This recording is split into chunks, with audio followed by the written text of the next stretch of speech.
الشمس والقمر بحسبان والنجم والشجر يسجدان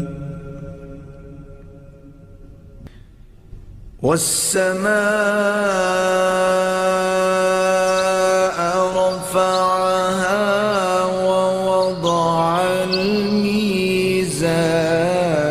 ألا تطغوا في الميزان